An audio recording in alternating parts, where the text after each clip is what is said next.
Sir ఇందాక మీరు చెప్పినట్టు మౌలిక సదుపాయాలు భారీ ఎత్తున కల్పించారు, అందులో డౌట్ లేదు.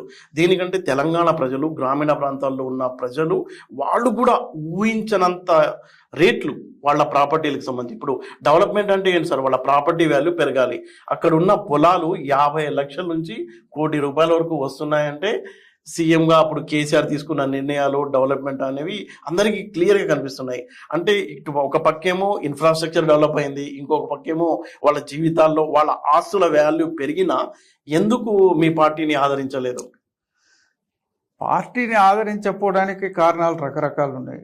మాకు కొన్ని రకాలుగా కొన్ని వాదనలు వినపడతాయి. మాకు ఏంటంటే కొంత మా ఎమ్మెల్యేల ప్రవర్తన మీద వ్యతిరేకత ఉండి ఓడియడానికి ప్రయత్నం చేసిన ఎమ్మెల్యేల పట్ల సానుకూలంగా లేకుండే కేసీఆర్ గారి పట్ల వ్యతిరేకంగా ఉన్నారనేది ఒక వాదన బలంగా కొంత వినపడ్డది. మేము ఓటేసినాం, మా ఎమ్మెల్యే ఓడిపోతాడు అనుకున్నాం కానీ కేసీఆర్ గారు ఓడిపోతాడు అనుకోలేదనేది ఒక వాదన వినపడ్డది.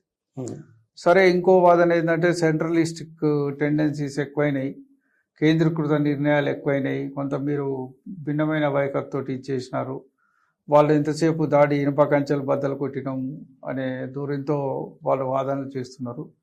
ఎక్కడైనా మన దగ్గర కూడా అటువంటి వాటి వల్ల కూడా కొంత నష్టం జరిగితే మనకు జరగవచ్చు. కొన్ని వర్గాలను మనం కలుచుకోలేకపోవడం వల్ల కూడా మనకు నష్టం అయితే కావచ్చు అనే వాదన కూడా మా దాంట్లో బలంగానే వినబడ్డది. ఏదేమైనప్పటికీ ప్రజల నుంచి వచ్చిన అన్ని అభిప్రాయాలను కూడా మేము పాజిటివ్గానే తీసుకున్నాం తప్ప నెగిటివ్గా తీసుకోలేదు.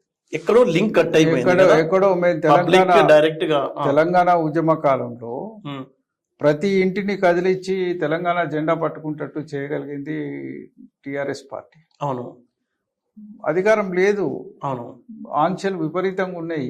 అయినప్పటికీ ఒక నినాదాన్ని బలంగా ప్రతి ఒక్క గుండెని తాకేటట్టు చేయగలిగింది. తెలంగాణకు ఉన్న ఫోర్స్ అది. అవును, కేసీఆర్ గారి నాయకత్వానికి అలాంటి అటాచ్మెంట్. కొంత అభివృద్ధి కార్యక్రమాల్లో మాకు కొంత డిటాచ్మెంట్ అయిన పరిస్థితి కనబడుతుంది.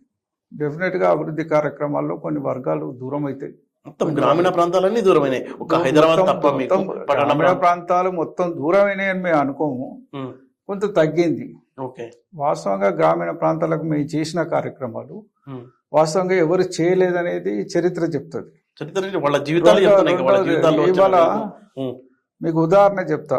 మేము రైతు బంధు కార్యక్రమం పెట్టకపోతే కేంద్ర ప్రభుత్వం కిసాన్ సన్మాన్ అనే కార్యక్రమం ఉండేదా?